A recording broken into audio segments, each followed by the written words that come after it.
കഥയുടെ തുടക്കത്തിൽ കഥാനായികയായ ഷങ് വിവാഹ വസ്ത്രം ധരിച്ച് കണ്ണാടിയിൽ നോക്കിക്കൊണ്ടേ ഇരിക്കുകയാണ്. അപ്പോൾ അവളുടെ അച്ഛൻ അവളുടെ അടുത്തേക്ക് വന്ന് പറയുന്നുണ്ട്, ഓ എൻ്റെ മകൾ വളരെയധികം വളർന്നു, എനിക്ക് മനസ്സിലായില്ല. സന്തോഷത്തിൽ അവൾ പോയി അച്ഛനെ കെട്ടിപ്പിടിച്ചതും അപ്പോഴേക്കും അച്ഛൻ അവളുടെ വയറ്റിൽ കത്തിവെച്ച് കുത്തി. ഞെട്ടിപ്പോയ അവൾ സങ്കടത്തോടെ അച്ഛനോട്, അച്ഛാ എന്താണ് ചെയ്തത്? ഇപ്പോൾ എൻ്റെ മക്കൾ കഴിയേണ്ട വീട്ടിലേക്ക് നീ വിവാഹം കഴിക്കുന്നു, അത് അനുവദിക്കാൻ ഞാൻ ഒരിക്കലും സമ്മതിക്കില്ല. അപ്പോഴേക്കും അവളുടെ ചേട്ടന്മാരും അനീത്തിയുമെത്തുന്നു. അവരെ കാണുമ്പോൾ, ഞാൻ നിങ്ങൾക്ക് വേണ്ടി എന്തൊക്കെയാണ് ചെയ്തത്, നിങ്ങൾ അതൊക്കെ മറന്നോ? എന്നാൽ അവർ അവളെ അപമാനിക്കുകയും ചവിട്ടുകയും ചെയ്തു. അവൾ കരഞ്ഞു കരഞ്ഞ് ബോധം കെട്ട് വീഴുകയും ജീവിച്ചിരിപ്പുണ്ടോ ഇല്ലയോ എന്ന് പരിഗണിക്കാതെ അവരെല്ലാവരും അവളെ ഉപേക്ഷിച്ച് പോവുകയും ചെയ്തു. പിന്നീട് അവൾ കണ്ണു തുറക്കുമ്പോൾ മരിച്ചു പോയെന്ന് കരുതി ചുറ്റുനോക്കി. പക്ഷേ അപ്പോഴാണ് അവൾക്ക് മനസ്സിലാകുന്നത്, താൻ മരിച്ചിട്ടില്ല. ദൈവം അവൾക്ക് ജീവിതം മാറ്റിമറിക്കാൻ മറ്റൊരു അവസരം നൽകിയിരിക്കുന്നു. മുമ്പ് ചെയ്ത അതേ തെറ്റുകൾ ഇനി ഞാൻ ചെയ്യില്ലെന്ന് ഉറപ്പിച്ച് ഹാളിലേക്ക് പോകുമ്പോൾ അവിടെ അവർ ആണെങ്കിൽ അവളെ എങ്ങനെയെങ്കിലും വീട്ടിൽ നിന്ന് പുറത്താക്കാനായി പ്ലാൻ ചെയ്യുകയാണ്. ഷങ്ങിന്റെ കുടുംബം പേരിൽ മാത്രം അവൾ സമ്പന്നയാണ്, എന്നാൽ അവർ അവളെ ഒരിക്കലും അംഗീകരിച്ചിട്ടില്ല. അതിനാൽ അവൾ അവളുടെ അമ്മയുടെ വീട്ടിലേക്ക് പോവുകയാണ്. അവളുടെ അച്ഛൻ രണ്ടാമത് വിവാഹം കഴിച്ചതിലെ മക്കളാണിവർ. അമ്മ അച്ഛനായി വേർപിരിഞ്ഞ് മറ്റൊരാളെ വിവാഹം കഴിച്ചു. കാശിനു വേണ്ടി അവരവളെ അവളുടെ അമ്മയുടെ വീട്ടിലേക്ക് പോകാനായി നിർബന്ധിച്ചു. എന്നാൽ ഇവൾ ഇനി ഒരിക്കലും തിരിച്ചു വരില്ല എന്ന പ്രതിജ്ഞ എടുത്തിട്ടാണ് വീട്ടിൽ നിന്നിറങ്ങിയത്. അങ്ങനെ അമ്മയുടെ വീട്ടിലെത്തുമ്പോൾ അവളുടെ മുത്തശ്ശി ഷങ്ങിന് വിലയേറിയ നിരവധി സമ്മാനങ്ങളും ഡെബിറ്റ് കാർഡുമായി അവളെ കാത്തിരിക്കുന്നു. അപ്പോൾ അവൾ പുറപ്പെടുന്നതിന് മുന്നേ അവളുടെ സ്റ്റെപ്പ് സിസ്റ്റർ പറഞ്ഞ കാര്യം ഓർക്കുന്നു. അവരുടെ പണത്തിൽ മാത്രമേ താല്പര്യമുള്ളൂ, മറ്റൊന്നിലും താല്പര്യമില്ലെന്ന്.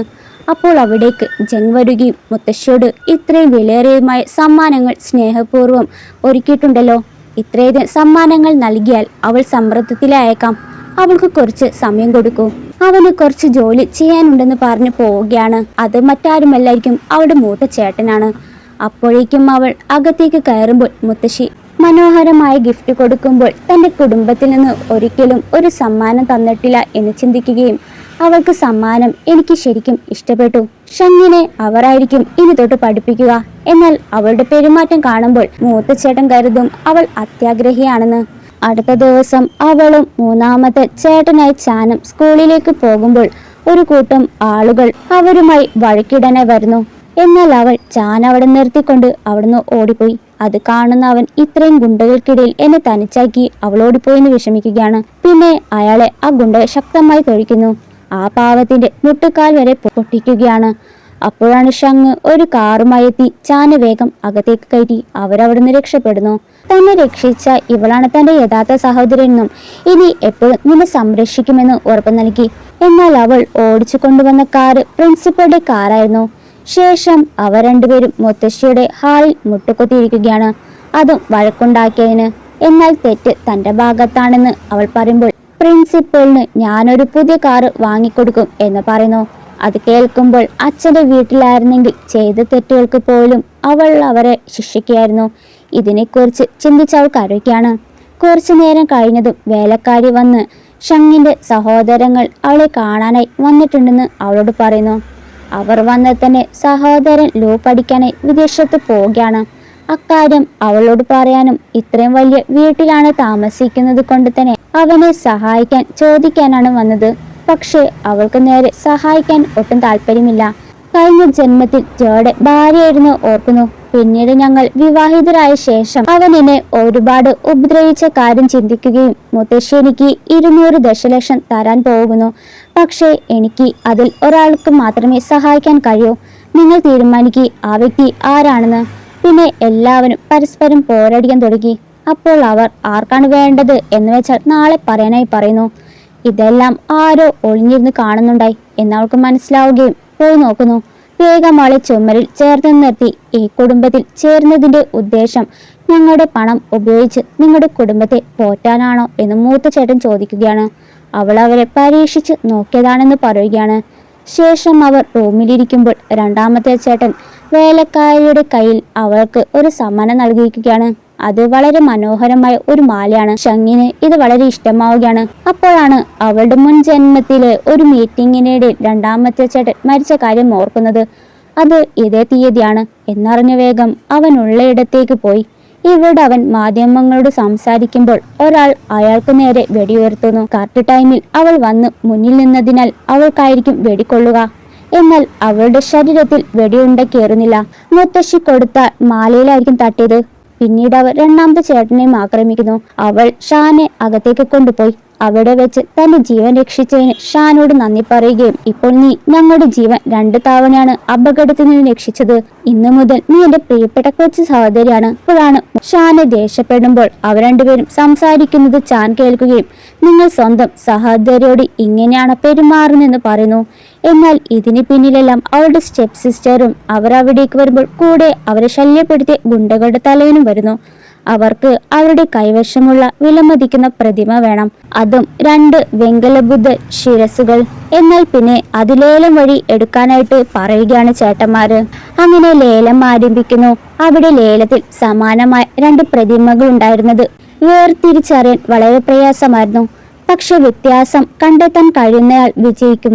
അത് പരിശോധിക്കാൻ ആ വ്യക്തിക്ക് 10 മിനിറ്റ് നൽകും. ഷങ്ങായിരിക്കും പരിശോധിക്കാൻ സ്റ്റേജിലേക്ക് കയറിയത്. അവൾ വെറും 2 മിനിറ്റിനുള്ളിൽ അതിലൊരെണ്ണം മാത്രമാണ് ഒറിജിനൽ എന്ന് കണ്ടെത്തുന്നു. അവളുടെ ചേട്ടന്മാര് 2ാം നമ്പർ ആയിരിക്കും തിരഞ്ഞെടുക്കുക. അപ്പോൾ അവതാരകൻ വേദിയിലേക്ക് വന്ന് വിദഗ്ധർ വന്ന് ഫലം പ്രഖ്യാപിക്കുമെന്നും ഏത് ടീം വിജയിച്ചെന്നും ആരുടെ ഉത്തരം ശരിയാണെന്ന് പറയുമെന്ന് പ്രഖ്യാപിക്കുമെന്ന് പറയുന്നു. അങ്ങനെ പുരാവസ്തുക്കളിൽ വൈവിധ്യം നേടിയ ഒരു പ്രൊഫസർ വരുന്നു. അപ്പോൾ ആ ഗുണ്ട മൂത്ത ചേട്ടനോട്, നീ ജയിച്ചാൽ നിന്റെ ജീവിതത്തിൽ ഞാൻ നിനക്ക് ധാരാളം അവസരങ്ങൾ തരും, വിഷമിക്കണ്ട, നിങ്ങൾ എന്തായാലും തോൽക്കുമെന്ന് എനിക്കറിയാം. എൻ്റെ സഹോദരിയെ ഞാൻ കുറ്റപ്പെടുത്തില്ല, ഞാൻ തോറ്റാലും അതെന്റെ തെറ്റാണ് എന്ന് പറയുന്നു.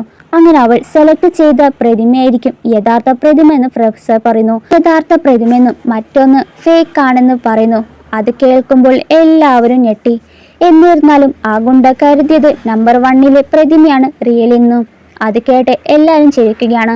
അപ്പോൾ ഗുണ്ട, നിങ്ങളുടെ കാഴ്ചശക്തി ദുർബലമാണ്, നിങ്ങൾക്ക് എങ്ങനെ ഇത്ര ഉറപ്പിക്കാൻ കഴിയും ഇതാണ് റിയൽ എന്ന് പ്രൊഫസർ പറയുന്നത്?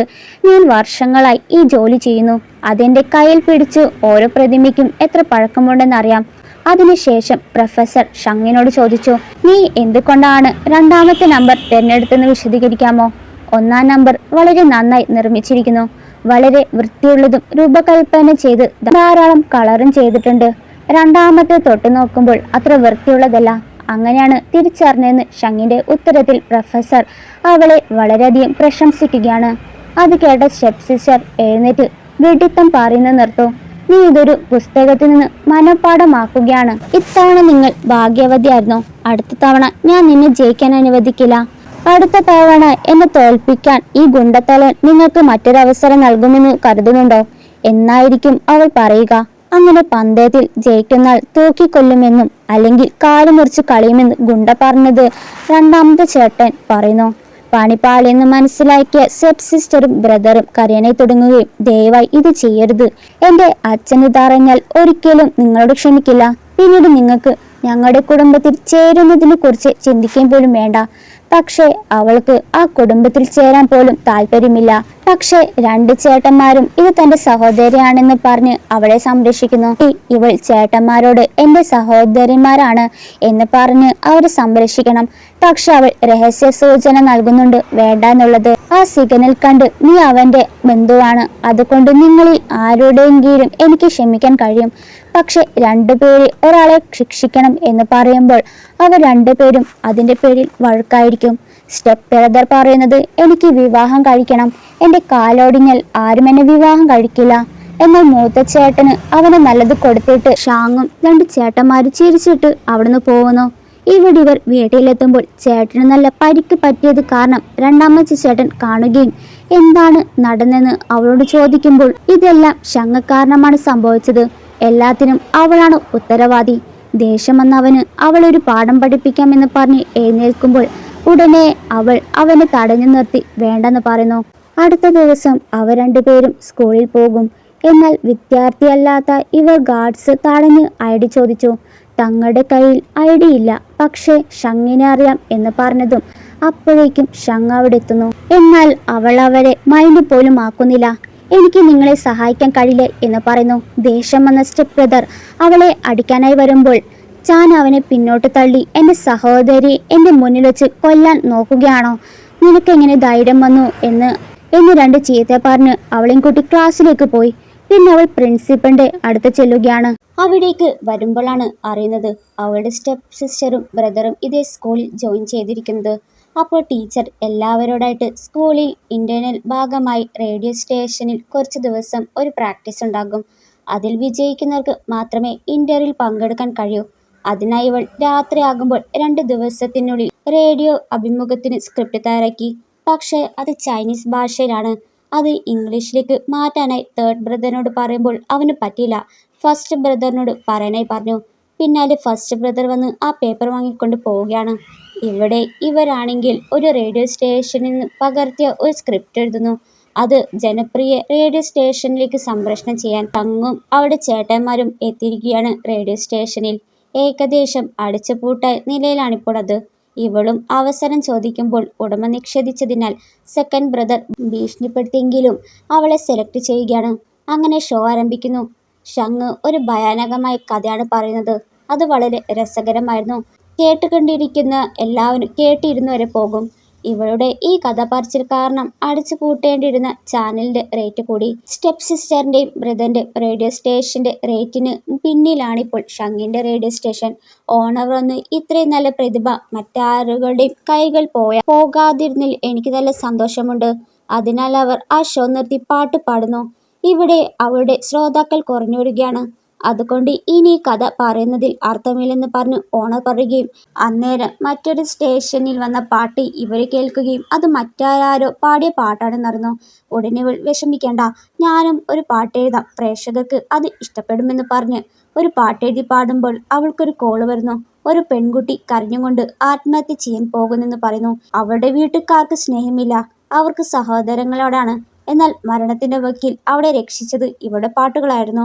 1 ദശലക്ഷം ശ്രോതാക്കൾ കേട്ടെന്നും ഇപ്പോൾ റേറ്റിംഗിന് മുന്നിൽ ഇവരുടെ ചാനലാണ്.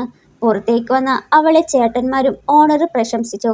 ഇവിടെ ഇവരുടെ ഓണറിന് നല്ല ദേഷ്യം വരികയും അവരെ ഓൺ ദ സ്പോട്ടിൽ പുറത്താക്കി.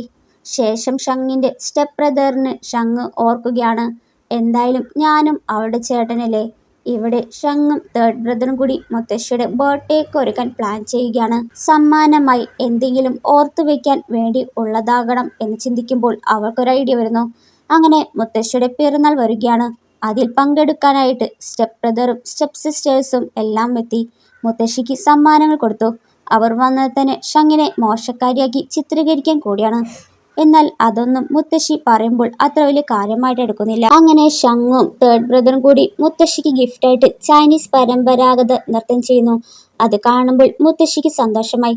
പിന്നെ എല്ലാവരും ഒരുമിച്ച് അത്താഴം കഴിക്കുകയാണ്. അന്നേരം സ്റ്റെപ്പ് സിസ്റ്ററിന് ഭയങ്കരമായിട്ട് അസൂയ കൂടി ഷങ്ങിനെ ഒന്ന് പേടിപ്പിക്കാൻ അവൾ കുട്ടിക്കാലം മുതൽ പേടിക്കുന്ന സൂചി കാണിച്ച് ഭയക്കാട്ടുന്നു. ഒടുവിൽ അവൾ ധൈര്യം സംഭരിച്ച് സൂചി എടുത്ത് അവരുടെ കയ്യിലൊരു കുത്തു കൊടുക്കുകയാണ്. തങ്ങളുടെ അനിയത്തെ പേടിപ്പിച്ചതിന് സെക്കൻഡ് ബ്രദറും സൂചി വാങ്ങിച്ച് അവരുടെ കയ്യിൽ കുറെ കൊത്തി. പിറ്റേന്ന് അവർക്ക് ഒരു ഐഡിയ വരികയാണ് കോടിപതി ആകാനായിട്ട്. അതിനായിട്ട് കുതിരപ്പന്തയിൽ പങ്കെടുക്കാനായിട്ട് ചേരുന്നു.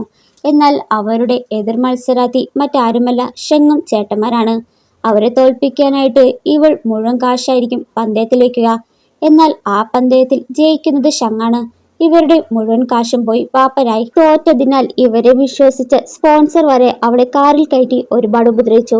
തുടർന്ന് അവർ അവരുടെ ചേട്ടനോട് സഹായം അഭ്യർത്ഥിക്കാൻ അടുത്തേക്ക് പോയി.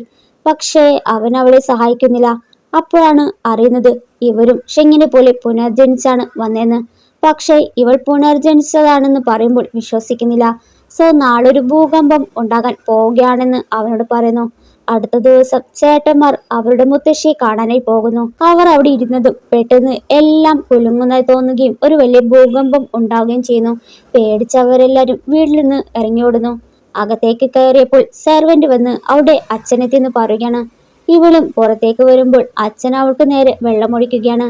പക്ഷെ ഭാഗ്യം കൊണ്ട് സെർവൻസ് കുടവെച്ച് മറിച്ചു. അയാൾ വന്നത് ഇവൾ കാരണമാണ് അയാളുടെ കുട്ടികൾ ജയിലിലായത്. മകളെ ആ സ്പോൺസർ ക്യാപ്റ്റൻ പിടികൂടിയിട്ടുണ്ട്. ഇവളും ഇനി എങ്ങാനും എന്നെ വെറുതെ വിട്ടൂടെ എന്ന് പറഞ്ഞു പോവുകയാണ്. ഇവിടെ ഇവൾ സഹോദരന്മാരെ കാണാനായി ജയിലിൽ പോകുന്നു. അപ്പോഴും ഷങ്ങിനെതിരെ മറ്റൊരു പ്ലാൻ ഉണ്ടാക്കുകയാണ്. അതിനുശേഷം ഷങ്ങിനെ കാണുന്നു. അവൾ കുടുംബത്തോടൊപ്പം ഹാപ്പി ആയിട്ട് ഇരിക്കുകയാണ്. അന്നേരം അവളുടെ സെക്കൻഡ് ബ്രദർ അവൾക്ക് സ്വതന്ത്രമായി സഞ്ചരിക്കാൻ കാറിന്റെ കീയും പുതിയ ബേക്കറി കടയും ഗിഫ്റ്റ് ആയിട്ട് കൊടുക്കുന്നു. അന്നേരം അവിടേക്ക് പോലീസ് വരികയാണ്. ഷങ്ങിന്റെ അച്ഛനെ ഇന്നലെ മുതൽ കാണുന്നില്ല, അതിന് പിന്നിൽ ഇവരാണ് എന്ന് പറഞ്ഞിട്ടാണ്. സത്യത്തിൽ ആ സ്പോൺസർ ആയിരുന്നു അച്ഛനെ പിടിച്ചു വെച്ചത്. എന്നാൽ അയാൾക്ക് കൊടുക്കേണ്ട ക്യാഷ് ഷങ്ങിന്റെ വീട്ടുകാർ കൊടുക്കുകയും ഇവരുടെ മനസ്സ് മാറുന്നു. ഷങ്ങിനോട് സ്നേഹമായി എന്ന് കേട്ടതും ഇവൾക്ക് ഒട്ടും ഇഷ്ടമായില്ല. അങ്ങനെ പിറ്റേ ദിവസം ഇവർ എല്ലാവരും പോയി ക്ഷമ ചോദിക്കാൻ പോകുമ്പോൾ ഇവൾ ഷങ്ങിനെ കൊല്ലാനായി കത്തിയുമായി വന്നതും ഫസ്റ്റ് ബ്രദറാണ് അവളെ രക്ഷിച്ചത്. അതിനാൽ എല്ലാവരെയും പുറത്താക്കി. എന്നാൽ ആശോക്ക് അവൾ നിന്ന് വിട്ടുമാറാത്തതിനാൽ ചേട്ടന്മാർ അതൊക്കെ മാറ്റാൻ അവളോട് തമാശയും പറഞ്ഞ് അവസാനം അവരൊരു ഫാമിലി ഫോട്ടോ എടുക്കുകയാണ്. ഇതോടെ മൂന്ന് ചേട്ടന്മാർക്ക് പൊന്നാര പെങ്ങളോടുള്ള സ്നേഹത്തിന്റെ ഈ ഡ്രാമ അവസാനിക്കുന്നു.